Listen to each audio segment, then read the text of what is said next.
Welcome everyone. Welcome to everyone that is participating to this webinar, and given it's recorded, the one that are going to listen to it. I'm Annelise Pesa. I'm the General Secretary of UK Confederation, and also on behalf of our President, Stefano Potorti, who is not here with us today. Welcome, especially to our guest, Matthew Fleming, partner at Stonehage Fleming, Rossano RUGGERI, founder of the Across Family Advisors Group, and Efran Chalamish, law and business professor, media commentator, and business advisor. And today we are discussing about a really important topic: succession and family governance, a next-gen perspective. We've got excellent guests and an incredibly important topic. We're going to talk about how basically which step should be taken for a successful transition to the next generation. And it's a really important topic, especially in today's VUCA world, and the incredible changes are happening at a really fast speed. But without further ado, I will pass the word to our guest. So who would like to start? Thank you very much, Annelise. Thank you very much for starting our exciting event on a high note, and thank you all for joining us from far away. And for those who celebrate Thanksgiving, happy Thanksgiving today as well. We have an exciting virtual table here today, and as you introduced the speaker so well, we'll jump straight to the heart of the matter. Clearly, this is an extremely timely and important topic because so much wealth is being transferred to the next generation. This is almost like a perfect storm, since so many families in Italy and some other parts of Europe and the world are thinking very deeply how to react to the changing macroeconomic environment, different business environment, and most importantly, the fact that the next generation is thinking about different directions, both on the business side and the personal side. Rossano, you have been very influential in Italy, very well known as someone who really took on himself to work very hard with many families on succession, family governance, and dealing with these very sensitive issues. We focus for a second on those families you helped. What was the trigger, timing-wise? What brought these families to you, and vice versa? How did you manage to convince them that this is an important thing to go through? Efraim, I don't want to appear cynical or even trivial, but I'm afraid that the answer can be summarized in a single word, unfortunately. It's taxes. It's not a coincidence that in Italy, there are few conferences in which the succession is addressed by putting family values and purpose at the center of the debate. The point is probably that of the fact that only few families, I believe, in Italy have retained a strong sense of family belonging. On the one side, we have a small number of families with long-term family traditions. We have few families with patriarchal figures with strong personalities, and families inspired by strong religious values, but less and less in reality, taking into account the crisis of the Catholic Church, probably. This is the reason why succession, in fact, the succession plans of the majority of Italian families favor material considerations like the choice of the legal instruments that enable the tax burden to be minimized on the transfer of wealth from fathers to children, rather than those linked to the need to pass on to next generations the intangible family values represented by ethical models and the sense of family belonging. Rossano, we will get to the specifics of the various vehicles and all types of things that you're working on to help these families to to go through this succession program. But just kind of a quick follow-up before I get to Matthew.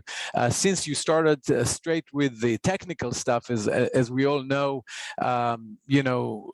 death and taxes are something that we all gonna face one way or another. So I'm not surprised that this is one of the triggers for this process. But I'm just curious, since I assume that everyone is concerned about tax planning and strategies, how come you told me when we prepared this seminar that only few families actually managed to go through this process, and there are hundreds and hundreds of families in Europe, including in your own homeland, who decided to wait and see? If your theory is correct, we should see so many families going through the same process right away.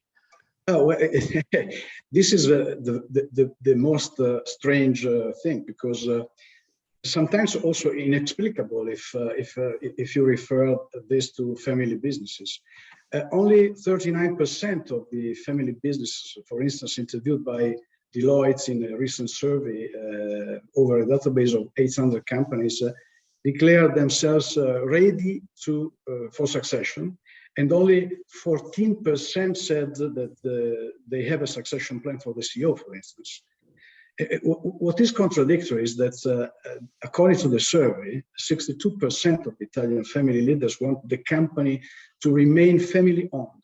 But at the same time, they seem reluctant to think about their own death and reluctant to relinquish the baton of command. If you think that 29% of family businesses in Italy are led by a leader over 70 years old, compared to 7% in Germany, and only in 3.7% of cases, top managers are under 40 years old. So it seems that family leaders do not realize that disappearance of the family leader often brings problems that can compromise the future of the business. If I may, I can give you a concrete example. Please, briefly. The case of a client of mine, whom I was very fond of, but it is the example of my greatest professional failure. Il commendatore, as I called him, or as he was 84 years old the first time I met him. 84. He had been a great manager, and after retirement as a manager, he had acquired control of a manufacturing company with a total turnover of about 100 million euros. Every morning he got up early to go to his office, and every night at 8 p.m., I can assure you, on his way back from the office, he called me to ask how I was doing, and adding then that without that phone call, he wouldn't have slept sound. This is why I thought I had enjoyed his full confidence. And for years, I invited him to think about his own succession. He had 4 sons. The oldest was 60 years, and the youngest 45. One of them worried his father because he had started his own business without much success. And his father had helped him by financing him without telling to other children. Another son was had divorced his wife, and again, my client had supported him financially. I had predicted that upon the death of my client, the children would begin to fight and turn against each other. But despite my insistence, he continued to promise to address the issue of succession, but right. He died at 92 without even having written a will. And of course, the company. I would have loved to ask him what he thinks about what you just said. Unfortunately, he's not with us anymore. But this is a nice transition to you, Matthew. Matthew, we have, and thank you very much, Rossano, for sharing with us great insight and numbers about the state of affairs in Italy. Matthew, we have many next-gen participants around the table. They listen to Rossano and say, "Wait a second, I'm sure there is something more in life than just taxes and tax tax strategy, and you really spent the last couple of years dedicating your life and your business to show the next gen or the older generation that tax strategies or death is not the only reason why we should start thinking about serious questions like why we're together, what sticks us together, what is really ahead of us for the next couple of years. If you can share with us, what are the other elements that you try to bring to the table in addition to Rossano's input? Well, Effie, thank you. And Rossano, first of all, just to agree with what you said, we work with many entrepreneurs around the world who start the sentence with "if I die," and we have to explain to them that it is when, not if, and they look deeply shocked. So I am for those people listening who wonder what the hell I'm doing here. I'm a 5th generation member of a very successful family in Britain, and I spend my life wrestling with the responsibilities that go hand in hand with the privilege of wealth. And I understand, as my father led the business, and that I am a custodian of this wealth. And so to a degree, my purpose has been prescribed for me. However, we firmly believe that having a purpose that is imposed on the next generation does not give it the best chance of success. So what we have learned in the last 10 years, working with probably 600 families around the world, is that if you focus on purpose, why are we doing this? Why am I working so hard? Why should we stick together? What is the money for? If you can articulate that as a family and take in the views of the next generation and the older generation, and it's not just patriarchs, it's matriarchs too, of key advisors, things like that, it gives you a shared sense of purpose and a shared sense of belonging. And if you can work out what you want to do as a family and why you want to do it, it provides a framework for decision making. And then you can go to Rossano and other fantastic advisors around the world and say, this is what we want to achieve as a family. What are our options for achieving this?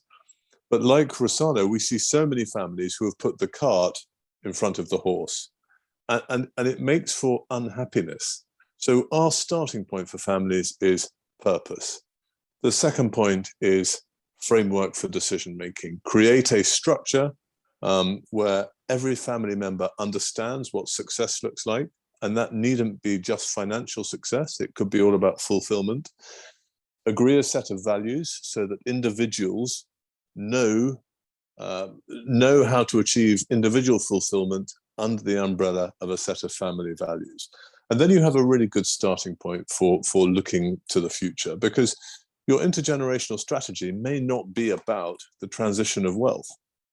It may be about so much more than that. Your intergenerational strategy may be ensuring that your family business flourishes. It may be about personal happiness. It may be about fulfillment. It may be about a contribution to society. Who knows? But it's so much broader than just making sure the money goes from A to B. And one other point I would say, Effie, is that thing about this huge wealth transfer that is about to happen or happening. It may not be quite as big as people think. A, governments have got to pay for what has happened in the last couple of years.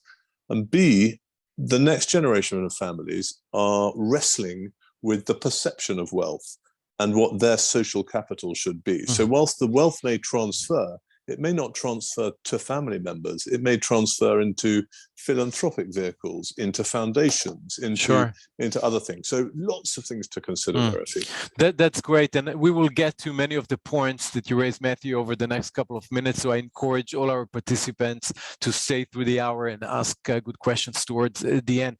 One of the points that you mentioned, Matthew, that I think it's key for the process, you said, let's bring all the members around the table and let's have a real deep discussion relatively early on the framework, and then we will get to many of the other elements that you discussed. Rossano, when I discussed with you earlier the nature of the process, I was surprised when you told me that basically 95% of the meetings that you're leading are driven by either the patriarch or the matriarch. In other words, you only have the older generation around the table, and unfortunately, next-gen participants are not even there, at least not at the beginning of the process. It raises two interesting questions, if you can address very briefly. A, why is this the case? Why we don't have these participants early on? And B, what are the ramifications? What are the consequences of having only the older generation deciding on the process and transition without having a full participation of many other members? Well, Ephraim, I want to point out that what I told you is not that the process doesn't engage the younger generation. I just wanted to clarify that it's always a matter of convincing the patriarch to start this process.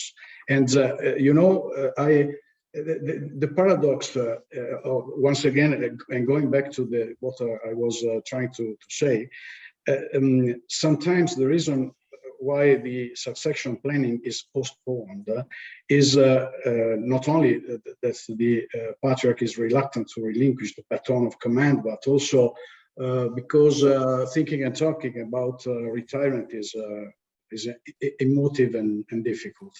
But at the same time, and the paradox is that the family business owners, as in some way Matthew has said, see themselves as stewards for future generations.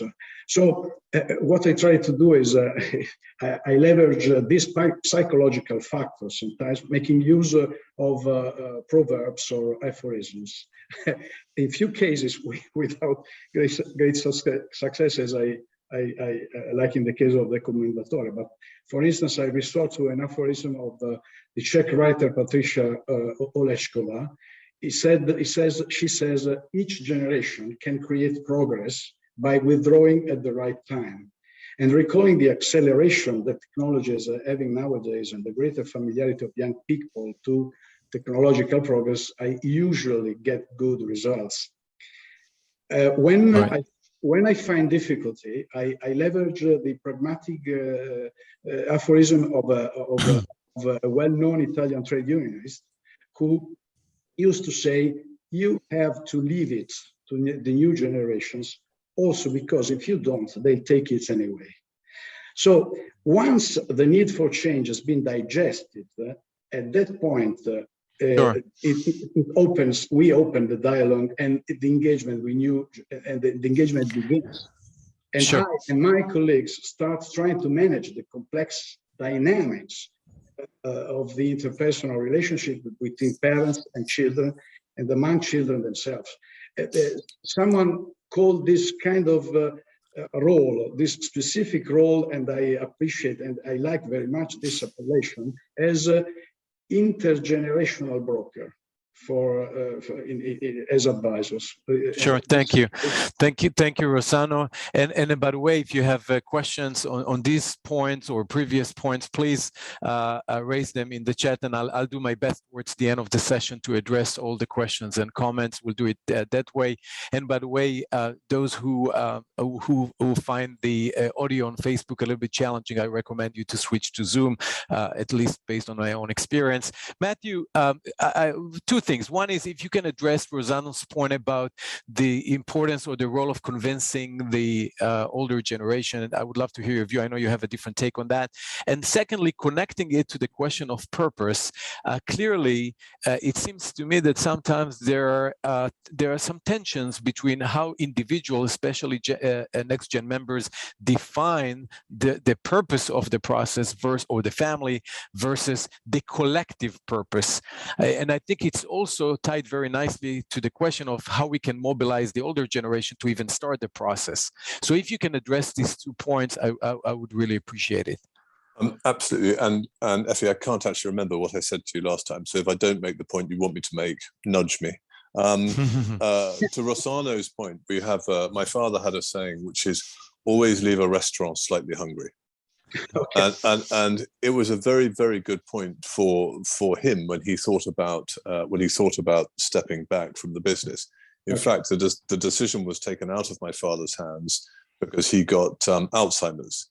And so we had to depend on the conversations that we'd had earlier in order to create an elegant solution for my father and for our family. But, you know, time is a privilege that is not afforded to everyone. So, you know, use your time wisely in this area. The older generation, so we, as a fifth generation member of a family with 200 family members and who've transferred wealth, business, leadership, influence, decision-making between generations, we have made a lot of mistakes as a family, but we have done a lot of things right. And one of the things we've been quite good at is being honest with ourselves about what the key issues are. We find ourselves in a privileged position of being able to share our mistakes with the families we look after. And funny enough, that really reassures families to know that the things that we are worrying about and the things we've made mistakes about historically are the same things that they're worrying about. And actually, that family is not alone. Other people have been through it for. So firstly, helping families to understand that they are not the first people to be thinking about these issues. They're not the first people to be wrestling with challenges in their family dynamics. Every family, no matter how shiny they look, has got challenges. For us, it really is like taking a cork out of a bottle and finding the right person to ask the right question to the right member of the family enables the cork to be pulled from the bottle. And very few families don't then like to talk. The other thing is that, and this may not be the point you wanted me to make, is that we are not there to impose solutions on families. We are there to help families reflect on things and work out what is best for them. Once they've worked out what they most want to achieve, then people can come in with the strategies for achieving that. We are there to create a safe place for families, for individuals, first of all, to have conversations, and then families to collectively have conversations that get them to where they want to be.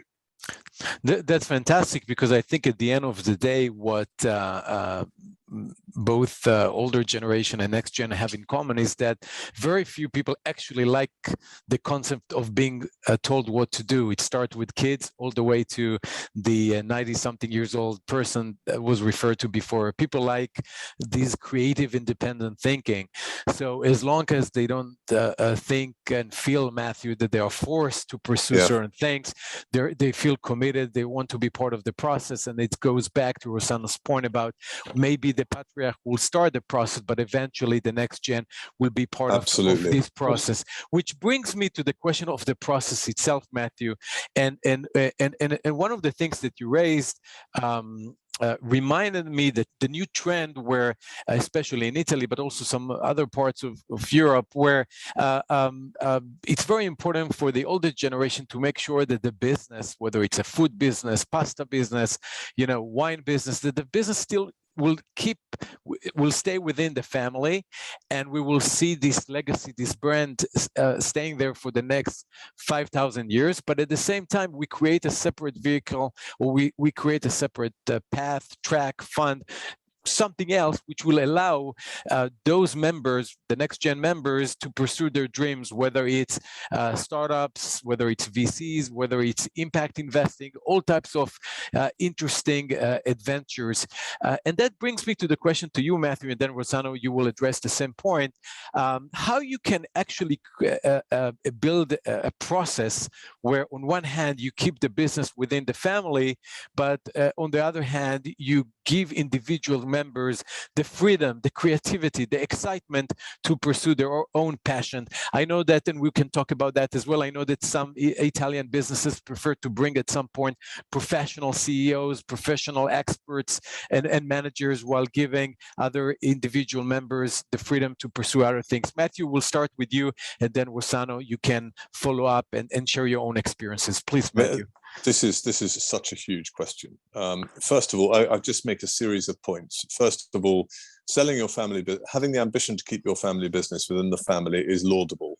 Selling it is not necessarily the end of your family. It is not necessarily failure.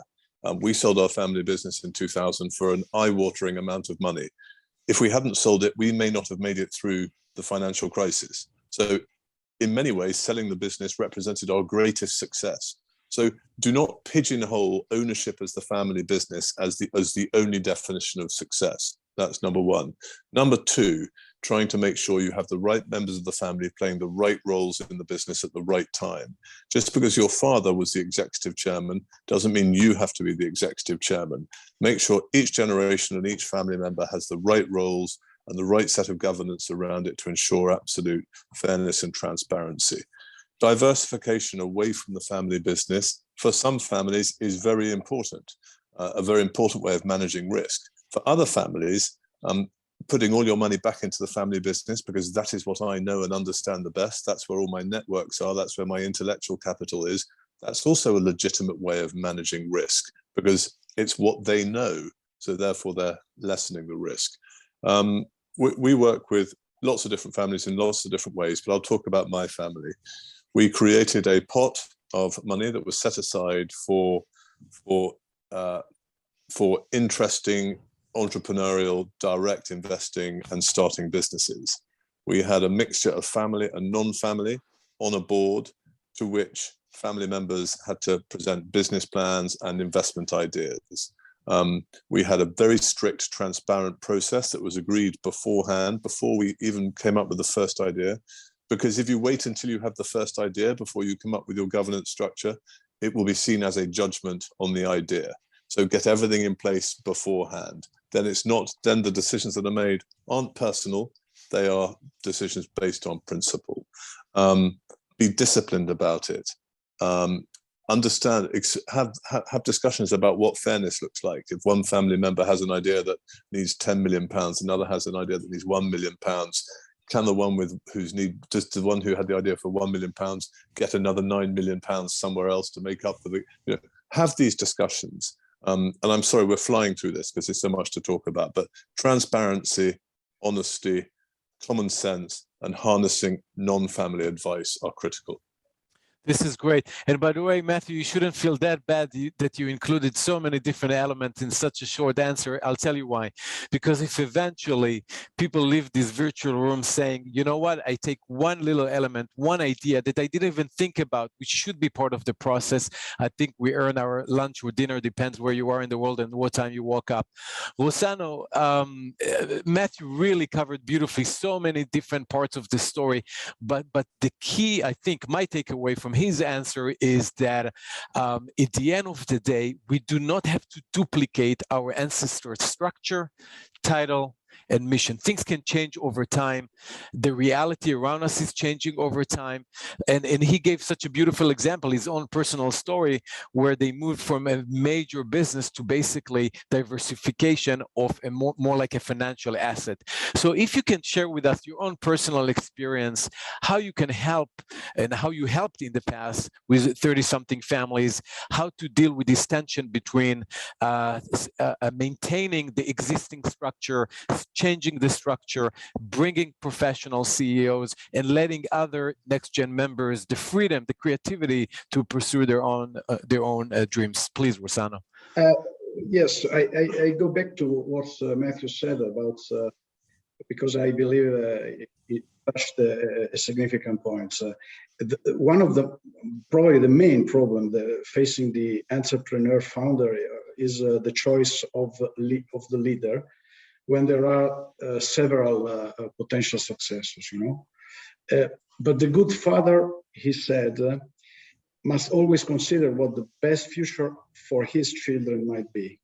And in this context, it cannot be ruled out a priori that in the end, the best choice could also be to monetize the business and allow the children to easily take their own path, while maintaining the overall family wealth together.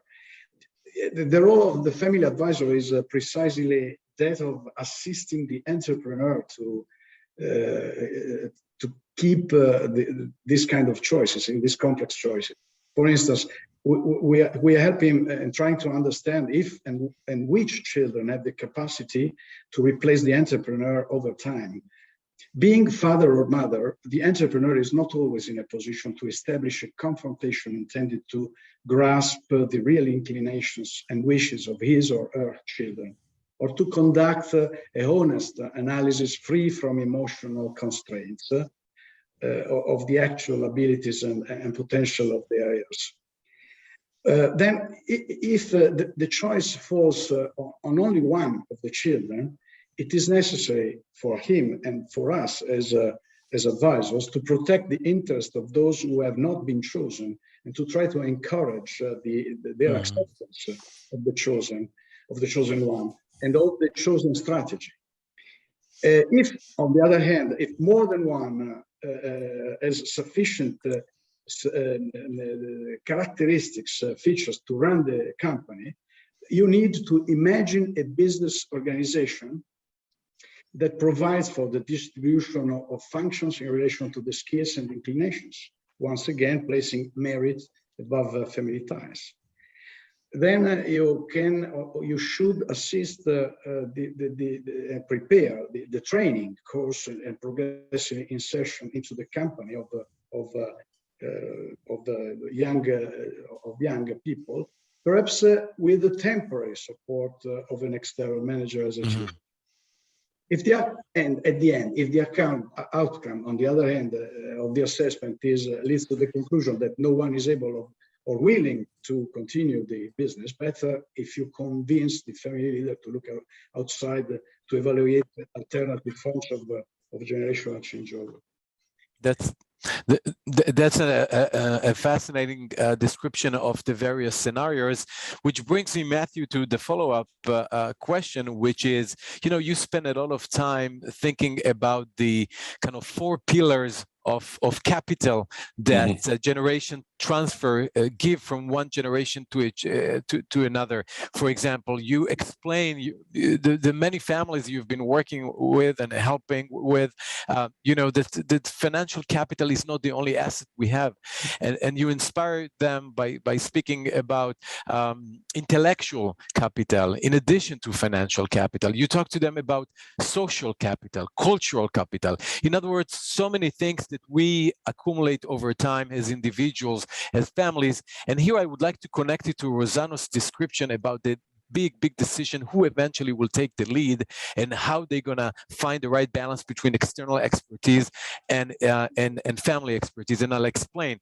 If you focus on transferring so much capital, social, cultural, financial, intellectual, the question will be, quite often, all these external managers, advisors, even CEO experts, they don't have the necessarily capital that you're talking about because they weren't part of the family for generations. They don't understand necessarily the unique culture that you're talking about, Matthew, and the values. Can you talk a little bit about how you bridge the gap between the professionals who join the family and help the family and all these cultural, social capital that you've been developing? So let's just explain quickly what we mean by this. So, I'll be very brief. So financial capital is everything that has a tangible value, reasonably straightforward. Social capital is effectively the way a family, its wealth, its family business interacts externally with the communities that it works in, where you invest with people. It's your family brand externally. Intellectual capital is the leadership, the experience, the knowledge, the health that sits within the family, and the recognition of where the gaps are. And finally, cultural capital is the values that sit within a business, but also within a family, but also the governance structure that enables it to last between generations. That's very quick. They work best when they are sat on a foundation of a shared purpose. And the glue that binds them together is communication. And the reason these are really important is because we've talked to all the families we've worked with, and we know that almost every family is led by the person who controls financial capital. Almost every family is led by the person who controls the money. Whereas the real threats to the family and the family's wealth and the family's overall being and purpose sit within social, cultural, and intellectual capital. It's about poor leadership, failure to agree a purpose, bad values, bad governance, etc., people behaving bad, whatever it is.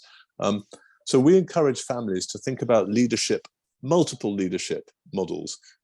one person cannot possibly lead across all 4 pillars of capital all the time. It's a really good way of the next generation getting involved by taking a leadership role in whichever pillar it is.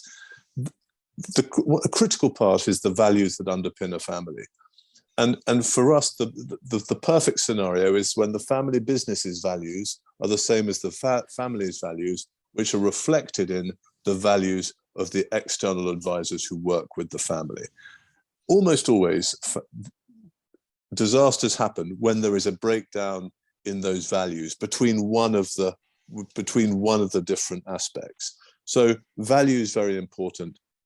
Enabling more than one member of a family to lead, playing to your family's strengths, because it is more unfair to ask a family member to do something and lead in a way that they're not capable of doing than it is. That's much more unfair than explaining to them gently that they're not the right person to lead. Mm-hmm. And I guess the obvious the next question should be, how do you identify these skills, these capabilities? Rossano just mentioned that one of his challenges is really to pick the member within the family who is capable of doing X, Y, Z. Mm-hmm. And I'm sure you know, Matthew, by now, that there are places in the world, there are jurisdictions like Italy where the law actually helps you to decide who eventually will take the lead on certain things, which is quite unique because, Matthew, you are working in an environment, you're very flexible, and you have this choice of, splitting the pie and give different titles to different people. So I know it's the 500-pound gorilla, if you like, once, but very briefly, how do you identify these talent and skills? Well, if you engage with the next generation properly and early enough, when they're still at school, not in a formal way, you get to start learning about which of the next generation are showing aptitude and enthusiasm in which areas. The more you do together as siblings and cousins, the more chance you have of success, because you understand the dynamic between the cousins and siblings. My father said to me, I'm the eldest of 4 boys. My father said to me, I think one of my children should go into the family business, and that should be the cleverest child. And that is not you, he said to me, which was a fair point. He was absolutely right. So he encouraged me to go away and pursue my own career. So I became a soldier, then an international sportsman, etc., etc. I came back into the business at 37, when I had accumulated a set of skills that the business could not do without.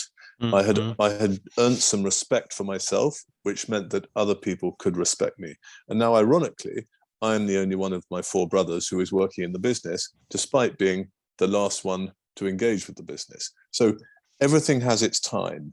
It is about engaging with the next generation and understanding who has the skill sets, who has the desire, who has the aptitude, who has the empathy, the social, all those things. But Rossano will answer this question much better than me.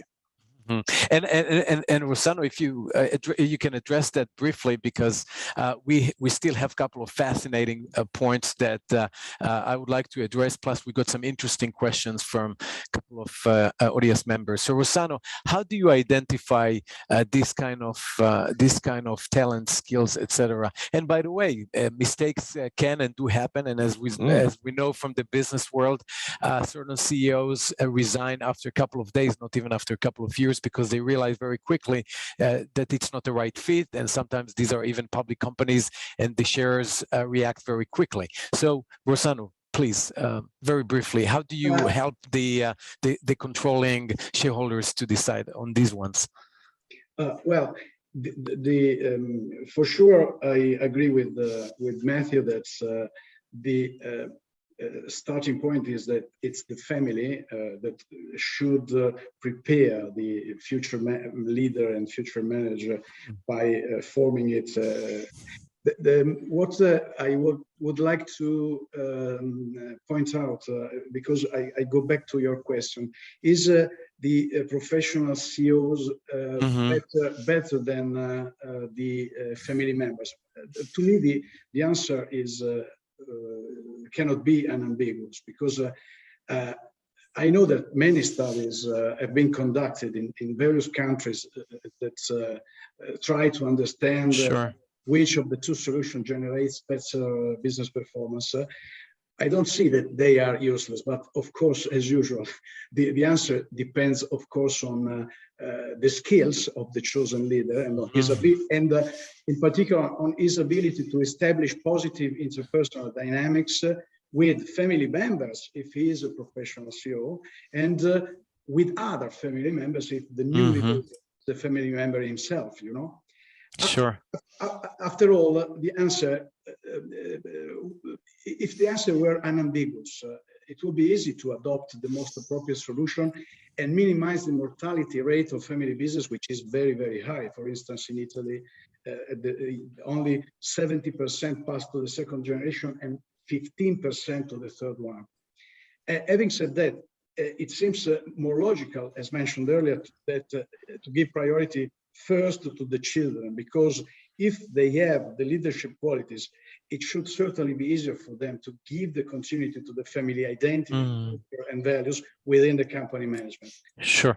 And it should be just as logical to seek a professional CEO if it is clear that the children do not have the ability or desire to commit to running the family business. In many cases, professionalization can benefit family business, but transition is sometimes difficult. After all, family-run companies have been built around the family for decades, and transfer the power, the leadership, and CEO position to a non-family member may be uncomfortable in many cases. Thank you. Rossano, one of the things you said, and I think it's key, is that the reason why sometimes we would prefer the family members is because of their understanding of the values. And that goes beautifully with the point that Matthew made before, that we always have to ask ourselves what all these members and even professional managers, what they all have in common and what kind of values. And that brings me to the question of values and religion. You, Rossano, especially in Italy, historically, traditionally very religious state, and you mentioned briefly the importance of the Catholic Church in the history of Italy and many of these families. Matthew, you work and your company works with many wonderful religious families across the religious spectrum, and quite often, at least from my experience, people tend to be confused a little bit, differentiate between values and religious ethics, religions and values and purpose. And I'll start with you, Matthew. When you work with all these religious families and they try to connect between these wonderful heritage and values that they grew up with and how their families actually run today, how do you help them to bridge the gap, to understand better how to connect religious heritage, religious values with the way they run their business and looking for a purpose? And then after Matthew, of course, Rossano will share his own Italian experience. Yes, please, Matthew. Well, we have a golden rule, which is never talk about religion or politics. So we try and keep away from religion, but talk about the values that may underpin their faith, because that is or their culture, if not their faith, because it can be the influences can be cultural influences as well as religious influences. So we don't talk about religion per se, more the values. That said, and we talked about this when we had a chat last week, is I still haven't found any research that either confirmed that one way or another says whether or not very religious families are more successful owners of family businesses than non-religious families. Rossano, I don't know. Do you know? Does that exist? No, I didn't. And so actually, so we would encourage families to try and keep religious out of the decision-making process, but values very much within it. Appreciate and that's it. A bit of a cop-out. And Effie, you know more about this than I do. I completely agree with you, Matthew. Rossano, so let's switch from religious values or ethics to philanthropy. I know there is a big gap between the state of affairs in Italy and some other parts of Europe and global trends on philanthropy. the numbers are actually quite shocking. And you, Rossano, when you work with many of these families, because you focus so much on taxes, I'm sure philanthropy comes quite often in the context of philanthropic giving and connectivity to tax strategies. I know that you spent quite a bit of time on things related to life insurance and other financial vehicles which are designed to help families to work with next gen. So in the context of philanthropy, can you say a few words where philanthropy comes in your conversation? And then I would love to hear Matthew as well, because I think Matthew brings a different perspective to the table, working with global families, not necessarily Italian or European. Please, Rossano, the floor is yours. Well, I can assure you that philanthropy for the high net worth individuals and families is a topic which is very, very important and shows the values we have discussed about. Yesterday, for instance, I had a meeting with the daughter of an ex-entrepreneur, and by the way, the ex-entrepreneur unfortunately died in May for pandemic. And apart from how to manage this big heritage, she decided, and the suggestion was to create her own family office. Part of this, she decided, in fact, to put in philanthropic activities. And we decided, yesterday we talked about different possibilities, and we chose, for instance, a very interesting initiative in Africa for helping new schools, the opening of new schools. So it's something that I can assure is intended also in these families. And I saw recently a research which, if I remember, it is a Bocconi University research in which it says that a big number of companies last year spends money in philanthropic activities. So I believe it's something that everyone should consider. And we, as advisor, we need to assist the families also in trying to manage how to spend this money. And by the way, I can tell you, Rossano, that you know, I spent many years in the United States, as you know, and this is a market where the philanthropic numbers are much higher than the European average. And I think we can all learn from each other, not only how to give more, but also what is the process and how to implement certain strategies when we are part of this philanthropic process. So we don't necessarily need to agree on how to give, but we should definitely agree on the role of philanthropy in the process more generally. Matthew, please, very briefly, because we start getting great questions from the audience. Okay, please, I'll Matthew. be very brief. So it goes back to purpose. If your family has had a discussion about purpose, it makes all of this much easier. First of all, philanthropy is a strategy for achieving your purpose, but one of many strategies. A lot of families we work with say that we want to be responsible global citizens and we want to be impactful. How do we do that? Well, philanthropy is a legitimate way of doing that. There are some families who say, if we pay all our employees very, very well, and they all pay their taxes, they pay taxes on time, then that is a contribution to society. There are others that say that if our businesses are the ones that are doing the supporting in the local community, that is an effective social capital. There are other families that choose to invest their money impactfully in impact investment opportunities, saying that is the way that we're going to make a difference. But your point, I mean, there are so many different ways of doing this. Sure. It's not true. But your point about it, if it is a random, let's be philanthropic, I think it has less chance of success because all you're doing is giving away money and you're talking the talk but not walking the walk. If it is a reflection of your family's purpose and your individual purpose, that you're making a contribution to society in this way, then I think you've got a real. I think you can come up with a proper strategy, which might include philanthropy. But there's a whole governance thing around that as well. It's not wholly straightforward in itself.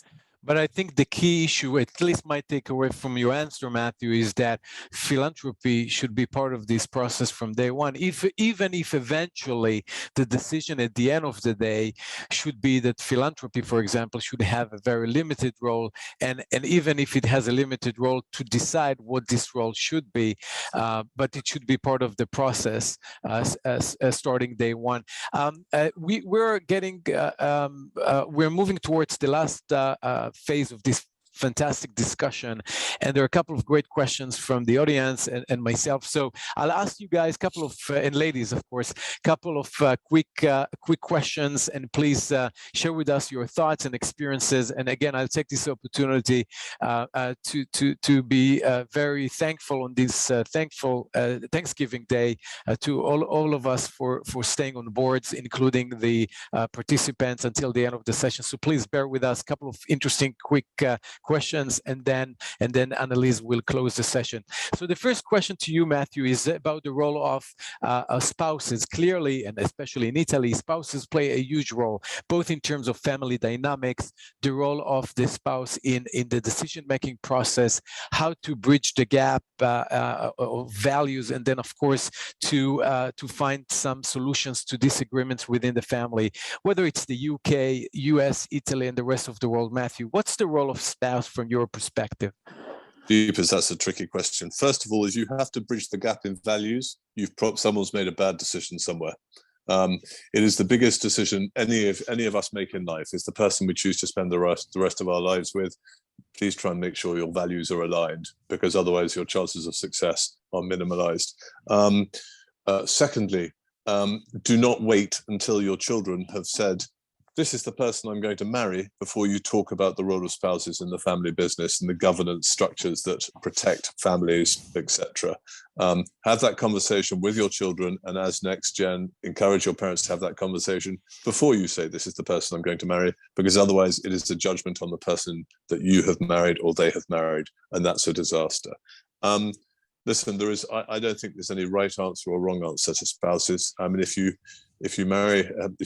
your daughter marries or your son marries the chief executive of a business who comes in with an amazing skill set, you would be mad not to try and harness that intellectual capital. On the other hand, all I would say is make sure your governance framework is clearly understood before you start engaging with spouses. So that people can disagree with what you say, but as long as they don't misunderstand why you're saying it or why a decision is made, you're all right. Make sure there is no misunderstanding. That's great, Matthew. Rossano, anything you want to add from your own experience working with your client spouses? No, nothing is in particular. I absolutely agree with what Matthew said. Excellent. So at least we have one little agreement here. Rossano, so I'll pick something that I have a feeling you and Matthew will disagree on to get you guys a little bit uncomfortable towards the end of the session and get our audience members even more excited. So one thing everybody knows about places like Italy, that we can agree on one thing. Sometimes we should just disagree. Disagreement is very exciting, and we all should express our views even if we run out of time, and sometimes even money. So Rossano, how do you deal with disagreements, whether it's certain provisions in a governance document, or even before the documents, when you have family members in the room, they disagree on some major decisions, how to deal with succession plan? Are you a big fan of legal procedures? Do you bring arbitrators to the table? And how do you mentor the family members once they're out of the room, how they should solve their disagreements? And then, of course, Matthew will share his experience, which I have a feeling going to be a little bit different. So we'll start with Matthew, please. That's what happens when you ask difficult questions. Yeah, it's So- not, by the way, it's not the first time that people disappear when I ask them tough questions. It's a pattern. So Matthew. But in defense, it's probably a technical issue. No, Okay, we're joking, so- of course. Matthew, please, the floor is yours. So first of all, get ready for disagreement. It's going to happen. You know, I've never yet met a family who agree about everything all the time. So disagreement is going to happen, and it's perfectly healthy. It's how you end up making good consensual decisions, is by debating and having discussions. And in those discussions, there will be disagreements. A key job of a family office and a family advisor is to help a family address the issue of their governance. And the governance structure should address the issue of what happens if there are disagreements. And there's a difference between a disagreement, which is, I don't really agree with you, and a real disagreement, which is, if you do that, I'm off. So the governance structure has to recognize these things. First of all, I hate the idea of legal solutions for family disagreements, but sometimes that is the best way of solving something very early. Your governance structure says, take legal advice. You know, that is, if the legal advice is unambiguous, then bang, that's it. Secondly, this is a huge area of leadership. You know, leadership is not comfortable. And as a leader in a family in a family business, you have to leave your own ego at the door. It's not about you. It is about what happens next. And you will probably be judged in 50 years' time. If you're looking for public applause and people telling you you're great, go and become a footballer. If you're looking for the bruising reality of dealing with family dynamics, put your ego down and trust that you are doing the right thing, and you will be thanked by your grandchildren long after you're gone. One of the most uncomfortable things I've ever done for my family, and it caused a great deal of internal disagreement, but I got a letter from a cousin of mine who said, I don't agree with you, but you will probably get your thanks in heaven. That's Okay. amazing. I think that that this is a wonderful note to finish the discussion on disagreements, and connected it to the last basically point that I would like to raise, which is legacy. Because we didn't mention the word legacy, but at the end of the day, whether you're on the older generation side or the next gen members around this virtual table, and frankly, to be honest with you, Matthew, Annalise, and the rest of the team, it's even me personally, I always think about my own legacy, our all kind of collective legacy.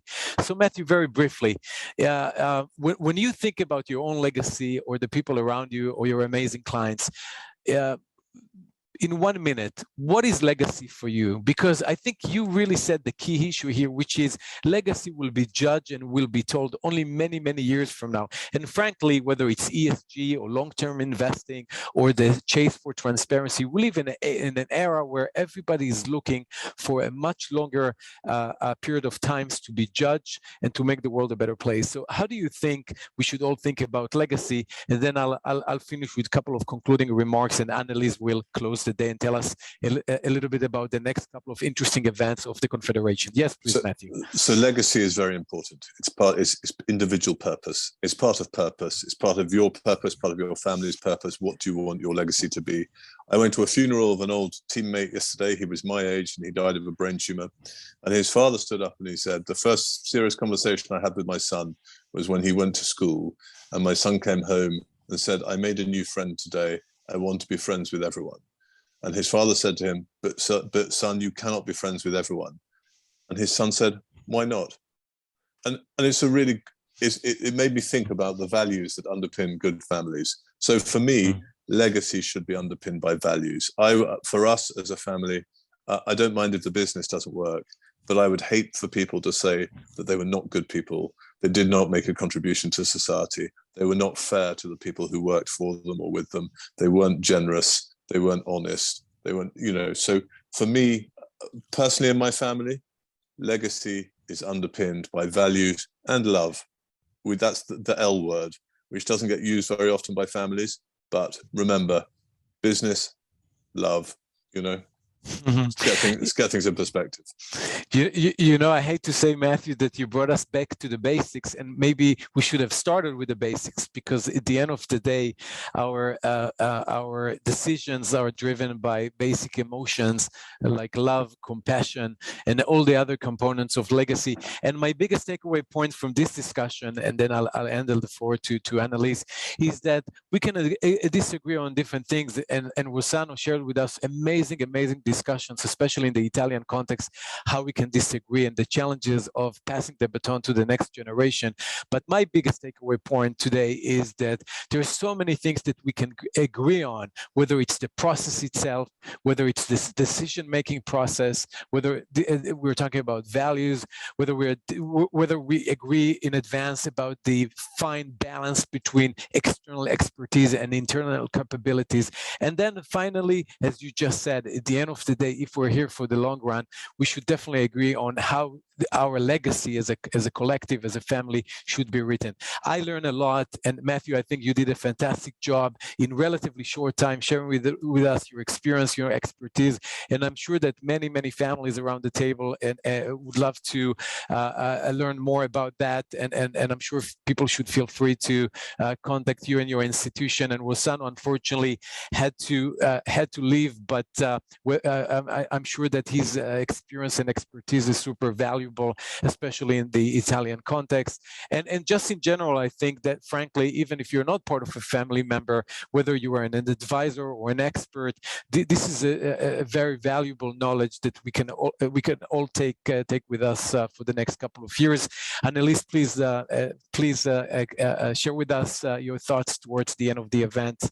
I mean, first of all, Effie, you've been amazing. You've moderated this in an absolutely wonderful way. Your energy is contagious. So thank you so much for that. Thanks for having me. No, absolutely amazing, honestly. I mean, Rossano, unfortunately, is not with us, but sharing the Italian perspective with, you know, also his story about this guy, and it was incredible. And Matthew, it's really sort of like, for me, as an international banking and finance lawyer, and now an executive coach, I see both aspects, you know, the finance, the law, and the psychology. In fact, I could see the element of positive psychology really reflected in what you were saying: emotions, love, compassion, engagement in the business, relationships, the dynamics of relationships, meaning, the purpose, which basically underlines everything we do, the legacy, you know, that is going to be judged in many years to come, but is acted upon now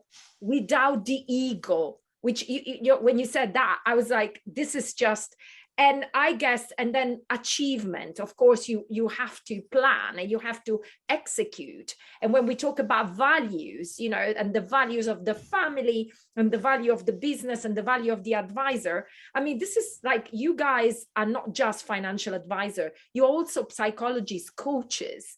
And when you were talking about providing a safe space to someone that basically fundamentally doesn't accept the fact that they are going to die, because if I'm going to die, or that they need to retire, and the family dynamics and the spouse, this is so fascinating. Honestly, I am so happy Stefano is on holiday and I got to participate to this webinar, because it's been illuminating. Thank you.